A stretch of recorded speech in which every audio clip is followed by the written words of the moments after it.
Assalamualaikum warahmatullahi wabarakatuh. Alhamdulillah ya ala kulli hal.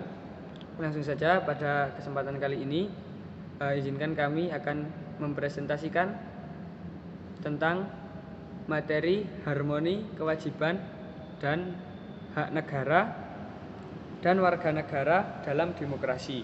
Nah, kami dari kelompok 2 yang beranggotakan saya sendiri Ishak Abdul Rauf, kemudian dengan Deira Zahra, kemudian ada Nila Syarmila, ada Kurniawan, dan yang terakhir adalah Muhammad Farih Al-Mughni. Baik, langsung saja. Jelaskan mengapa harmoni antara kewajiban dan hak negara dan warga negara Indonesia itu sangat penting. Nah, jadi kenapa itu semua sangat penting? Karena jika dilihat pada masa ini kita itu menyaksikan fenomena yang anomali, di mana beberapa orang menuntut hak dengan sangat gigih dan jika perlu dilakukan dengan kekerasan. Namun pada saat tiba giliran untuk menunaikan kewajiban, mereka itu tampaknya kehilangan gairah, sehingga diperlukan untuk mengharmonikan antara kewajiban dengan hak tersebut. Begitu. Oke, silakan nih.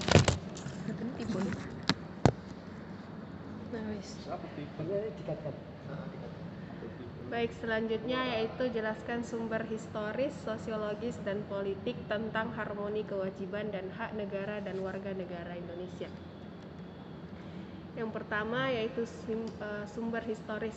Awal mulanya itu secara historis perjuangan menegakkan hak asasi manusia terjadi di era John Locke, seorang filsuf Inggris pada abad ke-17 yang pertama kali merumuskan adanya hak alamiah yang melekat pada setiap diri manusia. Dan yang kedua yaitu Revolusi Amerika, perang kemerdekaan rakyat Amerika Serikat melawan penjajahan Inggris untuk menjadi negara merdeka. Yang ketiga yaitu Magna Carta, yaitu piagam perjanjian antara Raja John dari Inggris dengan para bangsawan, yaitu memberi jaminan beberapa hak oleh raja kepada para bangsawan. Seterusnya itu Revolusi Prancis, bentuk perlawanan rakyat Prancis kepada rajanya sendiri, yaitu telah bertindak sewenang-wenangnya dan absolut yang menghasilkan Declaration des Droits de pernyataan hak manusia dan warga negara. Selanjutnya sumber sosiologis. Gejala sosiologis itu yaitu berbagai gejolak dalam masyarakat yang sangat memprihatinkan, yakni munculnya karakter buruk yang ditandai kondisi kehidupan sosial budaya kita yang berubah sedemikian drastis dan fantastis. Seterusnya gejolak dalam masyarakat saat ini akibat munculnya kebencian sosial budaya yang terselubung yang bersumber dari perbedaan ciri budaya dan perbedaan nasib yang diberikan oleh sejarah. Yang selanjutnya Orde Baru tumbang. Setelah Orde Baru muncul, oligarki di mana kekuasaan terpusat pada sekelompok kecil elit, sementara sebagian besar rakyat tetap jauh dari sumber-sumber hak atau kekuasaan. Indonesia Baru harus dibangun dari awal perombakan terhadap keseluruhan tatanan kehidupan masa lalu. Inti dari cita-cita tersebut adalah sebuah masyarakat sipil demokratis yang mampu mengharmonikan kewajiban dan hak negara dan warga negara. Selanjutnya sumber politik. Proses dan hasil perubahan Undang-Undang Dasar NKRI 1945 yang terjadi pada era reformasi. Pada awal era reformasi, muncul berbagai tuntutan reformasi di masyarakat. Tuntutan tersebut disampaikan oleh berbagai komponen bangsa, terutama oleh mahasiswa dan pemuda. Salah satunya tuntutan untuk mengamandemenkan Undang-Undang Dasar NKRI 1945 karena amat berkaitan dengan dinamika, kehormatan, dan penegakan hak asasi manusia di Indonesia. Selanjutnya akan dibahas jelaskan bagaimana dinamika dan apa saja tantangan harmoni kewajiban dan hak warga negara dan negara. Yang pertama adalah aturan dasar ihwal pendidikan dan kebudayaan serta ilmu pengetahuan dan teknologi. Pertama, meluasnya hak warga negara ini menjadi kata pengajaran menjadi pendidikan pada pasal 31 ayat 1 Undang-Undang Negara berakibat menjadi semakin luasnya hak warga negara. Perubahan UUD ini juga memasukkan ketentuan baru tentang upaya pemerintah dalam memajukan ilmu pengetahuan dan teknologi dengan tetap menjunjung tinggi nilai-nilai agama dan memperkukuh kesatuan bangsa. Kemudian, dari segi mewujudkan negara kesejahteraan pada aturan dasar ihwal perekonomian nasional dan kesejahteraan sosial. Nah, sebelum diubah pasal 34, UUD negara ditetapkan tanpa ayat. Kemudian setelah dilakukan perubahan UUD ini, maka pasal 34 memiliki 4 ayat. Perubahan ketentuan mengenai kesejahteraan sosial yang jauh lebih lengkap dibandingkan dengan sebelumnya merupakan bagian dari upaya mewujudkan Indonesia sebagai negara kesejahteraan. Kemudian dalam aturan dasar ihwal usaha pertahanan dan keamanan negara atau dari mewujudkan Sishan Kamrata, dimulai dari dipilihnya sistem pertahanan dan keamanan rakyat semesta atau yang disingkat Sishan Kamrata, dilatar belakangi oleh pengalaman sejarah bangsa Indonesia sendiri.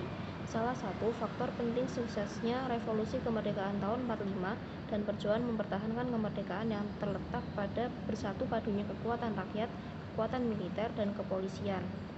Dalam perkembangannya kemudian, bersatu padunya kekuatan itu dirumuskan dalam sebuah sistem pertahanan dan keamanan negara yang disebut Sistem Pertahanan dan Keamanan Rakyat Semesta. Oke, yang selanjutnya adalah apa esensi dan urgensi harmoni kewajiban dan hak negara dan warga negara. Yang pertama tentang agama. Negara menjamin kemerdekaan tiap-tiap penduduk untuk beragama. Dan yang selanjutnya adalah pendidikan dan kebudayaan. Upaya yang dilakukan pemerintah untuk mencerdaskan kehidupan bangsa dan perekonomian nasional dan kesejahteraan rakyat. Penerapan asas kekeluargaan dalam perekonomian nasional untuk memberikan manfaat bagi rakyat yang banyak. Dan yang terakhir adalah pertahanan dan keamanan. Pelaksanaan Sishan Kamrata TNI dan Polri sebagai komponen utama dan rakyat sebagai kekuatan pendukung. Selanjutnya, bagaimana Undang-Undang Dasar 1945 mengatur tentang konsep hak dan kewajiban warga negara. Hak dan kewajiban warga negara Indonesia tersebar dalam berbagai pasal dalam UUD 1945. Pasal 27 ayat 2, tiap warga negara berhak atas pekerjaan dan penghidupan yang layak bagi kemanusiaan. Pasal 28D ayat 1, hak atas pengakuan, jaminan, perlindungan, dan kepastian hukum yang adil serta perlakuan yang sama di depan hukum. Pasal 27 ayat 1, segala warga negara bersamaan kedudukannya di dalam hukum dan pemerintahan dan wajib menjunjung hukum dan pemerintahan itu dengan tidak ada kecualinya. Pasal 27 ayat 3, setiap warga negara berhak dan wajib ikut serta dalam upaya pembelaan negara. Jelaskan bagaimana hubungan antara bangsa, negara, dan warga negara. Status, asas, syarat kewarganegaraan.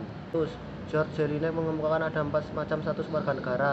Status positif, warga negara diberi hak untuk menuntut perlindungan pada negara. Status negatif, negara dijamin tidak boleh mencampur tangan terhadap hak warga negara. Status aktif, negara memberi hak warganya untuk ikut serta dalam pemerintahan. Status pasif, kewajiban warga negara untuk mentaati segala perintah negaranya. Asas, berdasarkan UU nomor 12 tahun 2006 ada 4 asas kewarganegaraan. Ius sanguinis, asas yang menentukan kewarganegaraan seseorang berdasarkan keturunan, bukan berdasarkan negara tempat kelahiran. Ius soli, asas yang menentukan kewarganegaraan seseorang berdasarkan negara yang tempat kelahiran yang diberlakukan terbatas bagi anak-anak sesuai dengan ketentuan yang diatur dalam undang-undang tersebut. Kewarganegaraan tunggal, asas yang menentukan satu kewarganegaraan bagi setiap orang. Kewarganegaraan ganda terbatas, asas yang menentukan kewarganegaraan ganda bagi anak-anak sesuai dengan ketentuan yang diatur dalam undang-undang tersebut. Syarat, berdasarkan UU nomor 12 tahun 2006 ada 8 syarat kewarganegaraan. Telah berusia 18 tahun atau sudah kawin. Pada waktu mengajukan permohonan sudah bertempat tinggal di wilayah negara Republik Indonesia paling singkat 5 tahun berturut-turut atau paling singkat 10 tahun tidak berturut-turut. Sehat jasmani dan rohani, dapat berbahasa Indonesia serta mengakui dasar negara Pancasila dan Undang-Undang Dasar Negara Republik Indonesia tahun 1945. tidak pernah dijatuhi pidana karena melakukan tindak pidana yang diancam dengan pidana penjara 1 tahun atau lebih jika dengan memperoleh kewarganegaraan Republik Indonesia tidak menjadi kewarganegaraan ganda, mempunyai pekerjaan dan atau penghasilan tetap, membayar uang kewarganegaraan ke kas negara.